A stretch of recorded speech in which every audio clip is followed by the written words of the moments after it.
Welcome to another episode of Fresh Off the Set. I'm Laura Marie. Thank you so much for joining me today. Okay, so today we're talking about something a little personal, growth. Now, most personal growth assumes, something is wrong with you. But what if you're not broken, just misunderstood by yourself? So in this conversation, my co-host Brooke Mangum speaks with Coach Kate Strong to explore the shift from self-improvement to self-understanding. Because real change doesn't come from trying harder, it comes from finally understanding how you're wired. So instead of asking, what's wrong with me, you start asking, how am I designed? When you see yourself clearly, everything changes. Your choices, relationships, and confidence. So let's take a listen.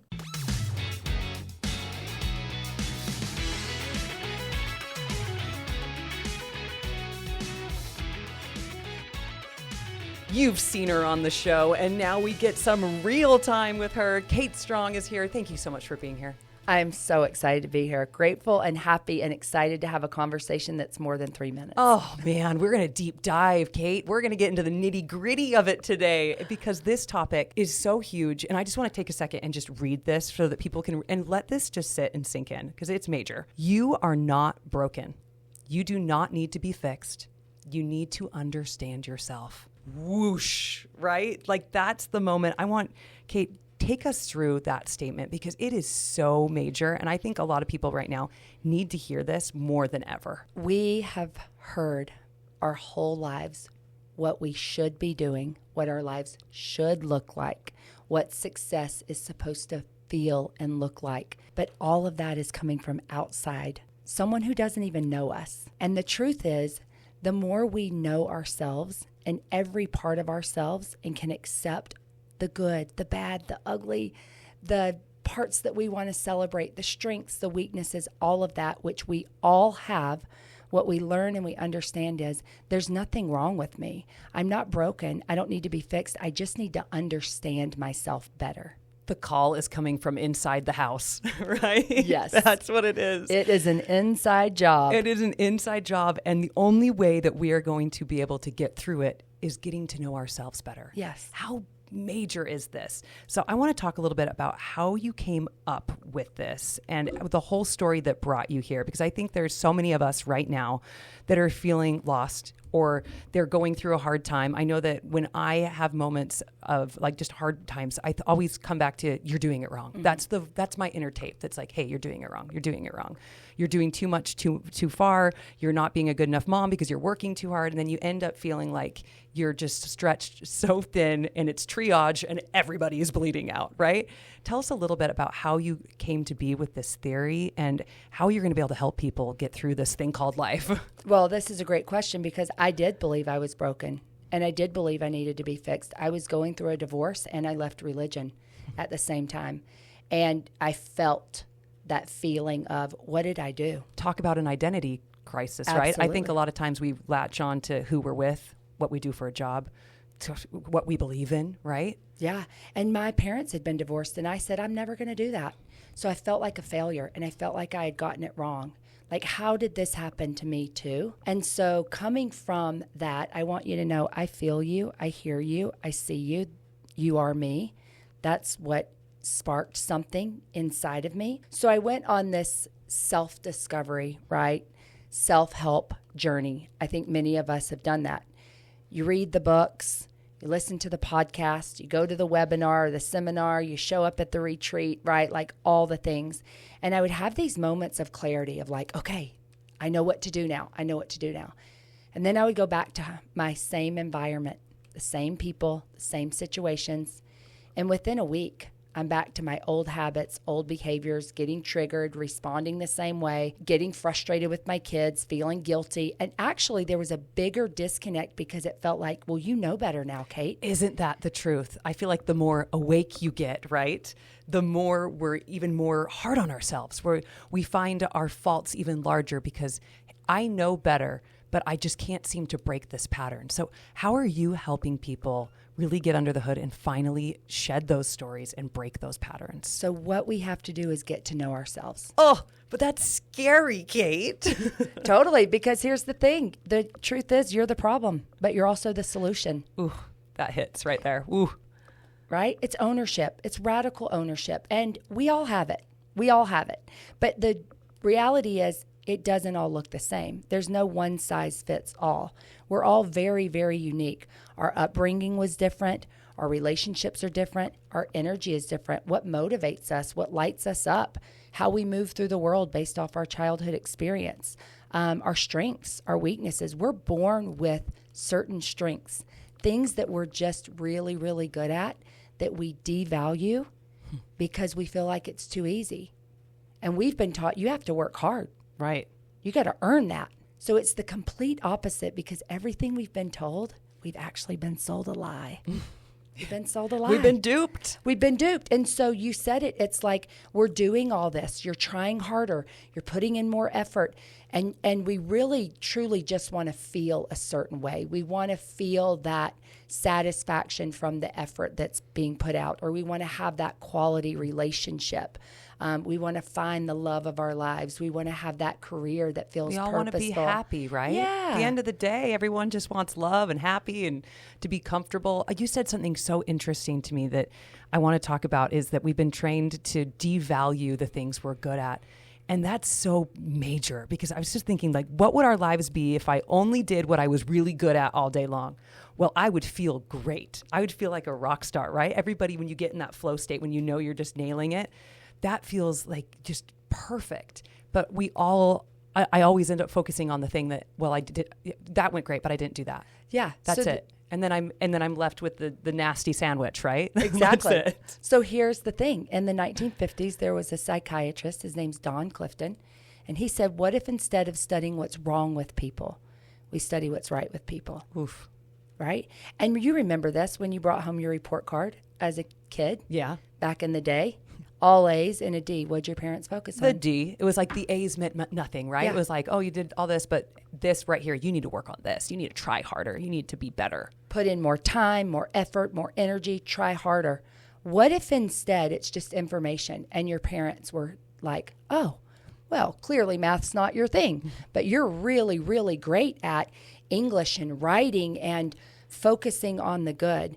This is why we are the way that we are. You can go all the way back to childhood. You can go all the way back to the feedback teachers were giving you, leaders in your community were giving you, neighbors, different people. It's like if we sucked at something, it wasn't just like, oh, yeah, that's not your thing. Move on. It was like, well, you totally suck at that. You need to put in more time and energy and work harder. You need to make it your thing. Yes. And at that point, you're trying to put a square peg into a round hole, right?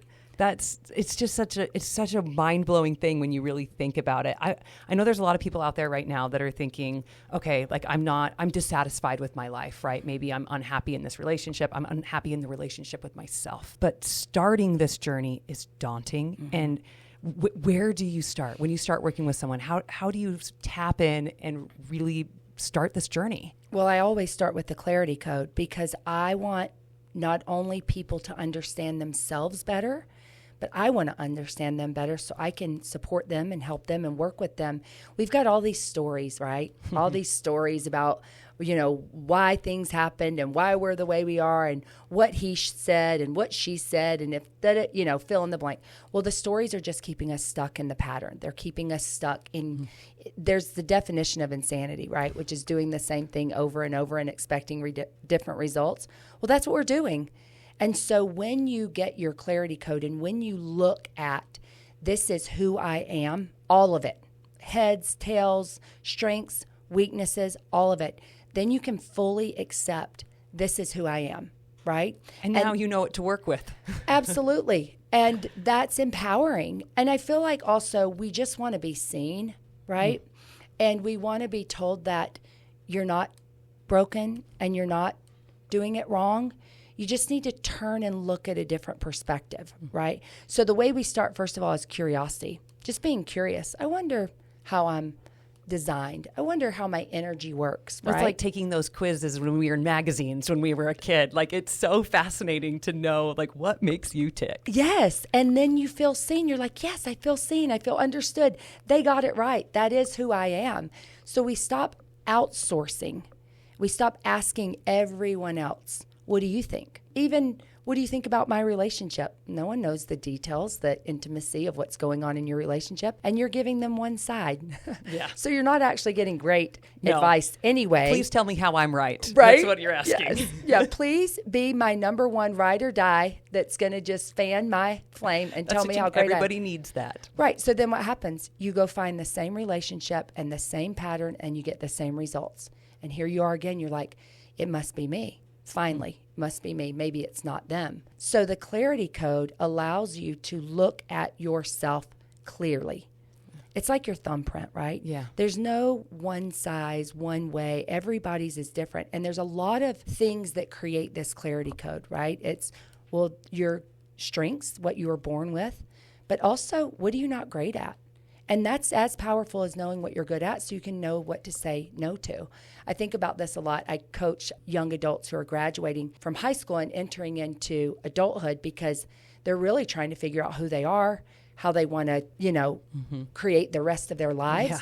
And everybody's been giving them input, like, you should be a doctor, you'll make a lot of money, or maybe everybody in the family's been an attorney, you should do that, or, you have such a great voice going to broadcasting, whatever it might be. Again, it's external input coming in, defining and telling us what we should be and who we should be. But instead, when I sit down with these young adults and I go through their clarity code, we focus as much on what they're not good at so they can know what to say no to.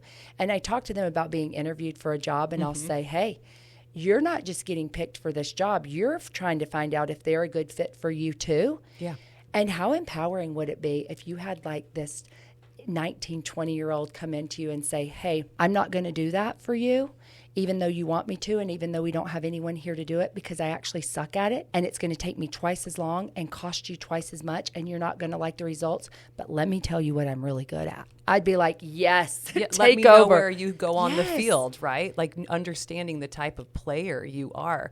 As you're saying things like clarity code, I want to make sure we really get into the nitty gritty of it. So what is the clarity code? How did it come together? When somebody's actually doing this before they're working with you, like what are the steps so they really understand what is the clarity code? Yeah, I'll tell you where I started. So back to when I went through my divorce and left religion 12 years ago, I really felt like a failure. I was like, I didn't get it right, so I need to figure out what's wrong with me. I was first introduced to something called the Clifton Strength Assessment, and it's an assessment that you take. You're just answering. It's all preference. It's just what do you prefer, You want to stay in on a Friday night and read a book? You want to go out and dance with your friends? You want to, what do you prefer? Who are you? Yes, and based off all these preferences and just what you enjoy, what feels good to you, you get these results. And so I was using it in business. I was the CEO of a company, and I wanted to maximize the success of the company. So we had a certified Clifton Strength coach come in, do the assessment for everyone, and put everyone in their different positions based off their strengths, but also we knew what they weren't great at, and it's like keep them away from that. And what I noticed is, oh, wow, this is actually maximizing our productivity, our success, all of these different things. Then I moved into another experience where I pulled in another assessment, and it's called predictable success. And basically, if you're going to have a successful organization, group, whatever it might be, you need to have these 4 specific things and these 4 roles and knowing who goes where.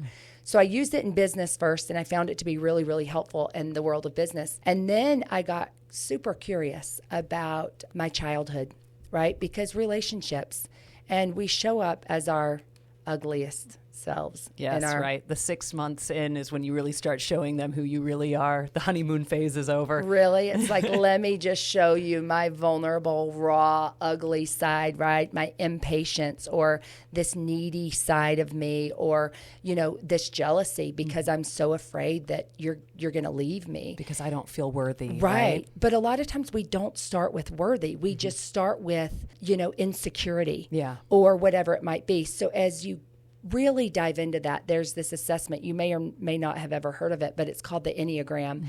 And it tells you how you perceive the world and what motivates you based off your childhood experience. Ooh, so that's a big one, right? That's what the tools you come with. That's what was infiltrated and what you were rewarded with and how you received love or how you didn't receive love your entire childhood.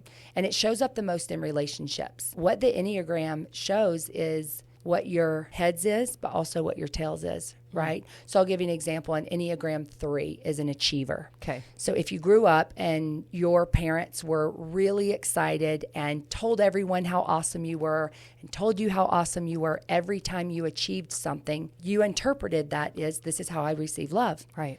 And this is where my value is based off what I achieve. Well, as you get older, what happens is you're achieving a lot. You're really successful probably in your career.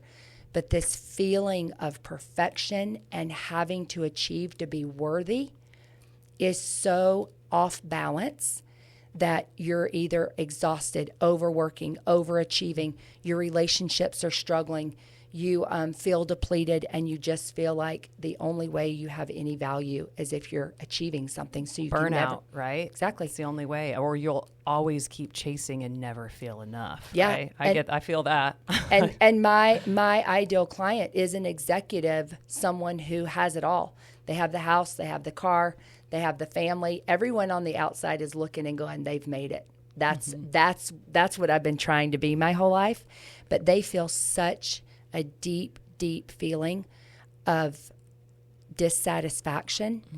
And they keep feeling like, well, if I get this, I'll feel great. If I do, and they keep going up the ladder and they keep achieving and they keep having more success, and they're still like feeling empty. Like, well, and the terror too of realizing every time you hit something and you're still that way, you're like, oh no, maybe I'm just like this. Maybe I'm never going to be happy. I got to do more. I got to do more. I got to do more.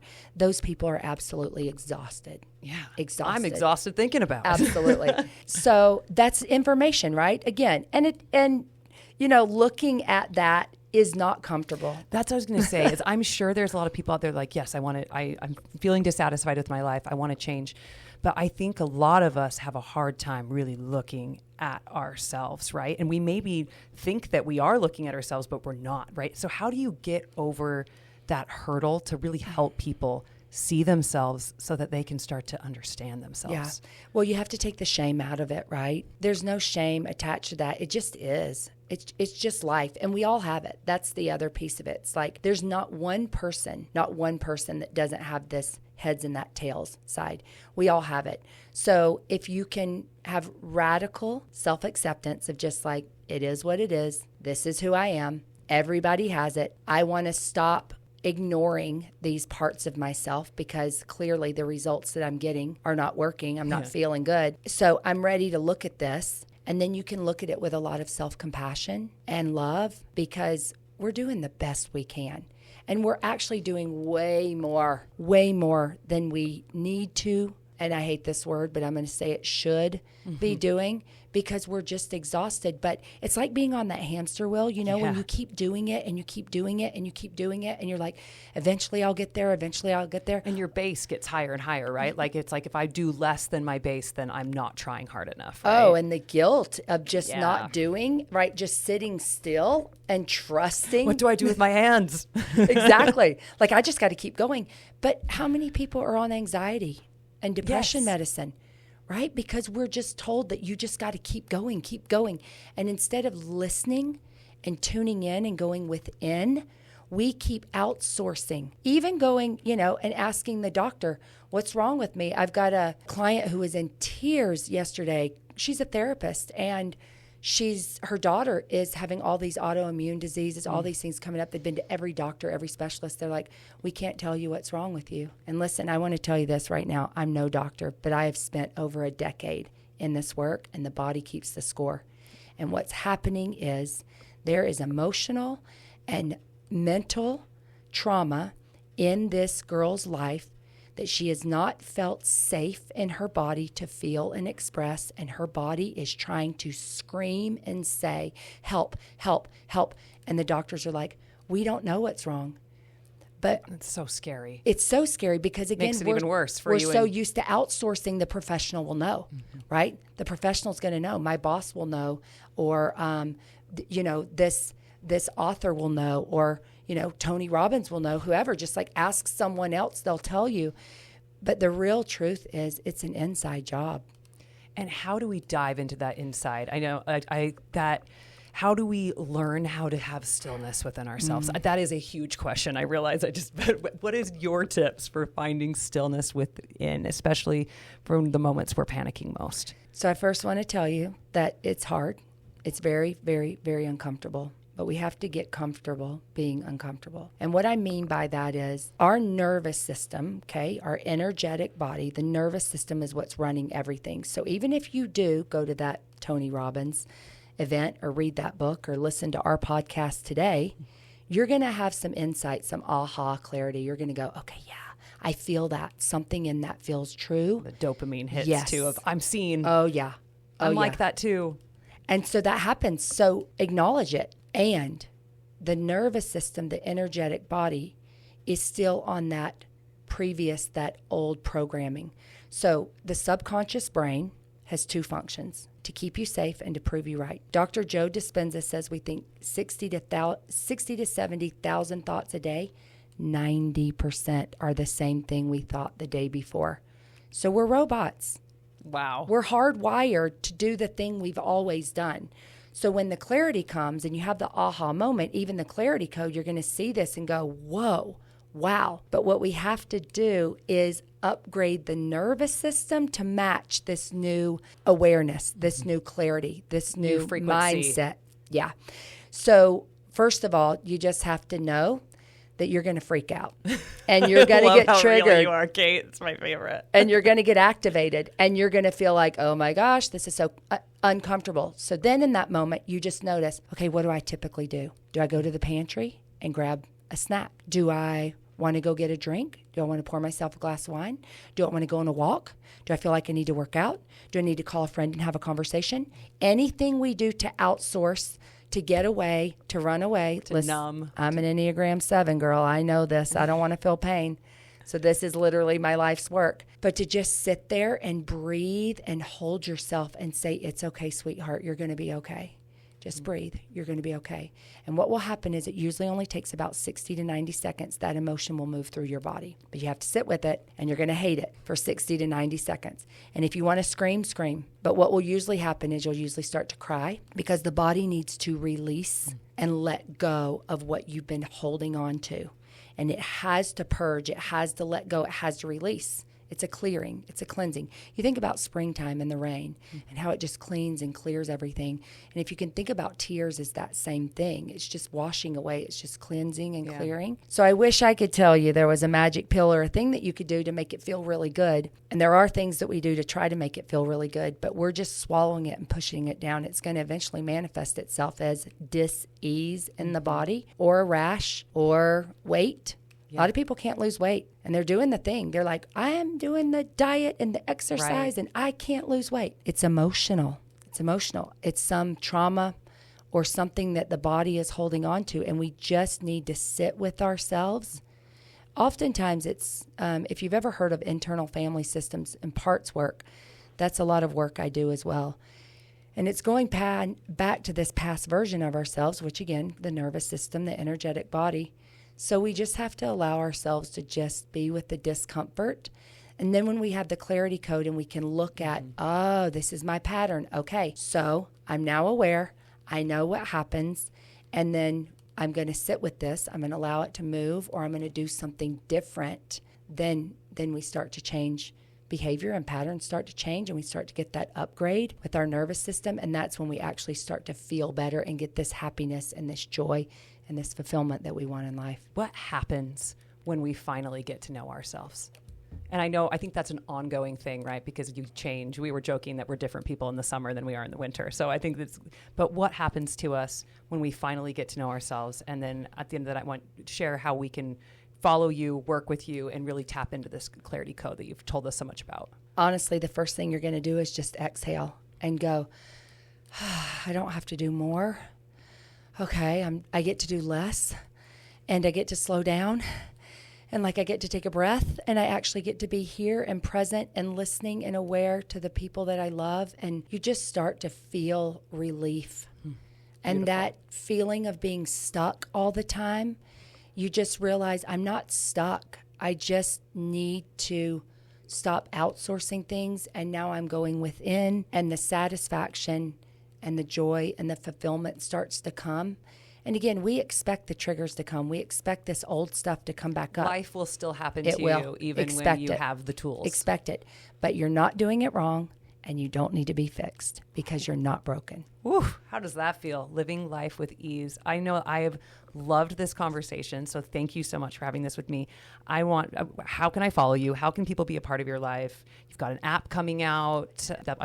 Let's hear about that. I do. So follow me at Kate Strong World on Instagram. I'm also Facebook. You can email me. I'm not great at that. My assistant will get it and let me know, though. So just follow me on Instagram. I also recently created a Substack if you like to read or have a meditation or, watch me there. It's called Everyday Medicine, how to integrate all of this Clarity Code. The Clarity Code, I am creating an app, and that is ready to go. So let's figure you out. Let's let you see who you are. Let's give you an opportunity to understand yourself better so you can stop trying harder and work smarter. I love it. Let's both get to know you, Yes. especially you yourself. Kate, thank you so much for being here. What a beautiful message. We so appreciate you. Thank you for having me.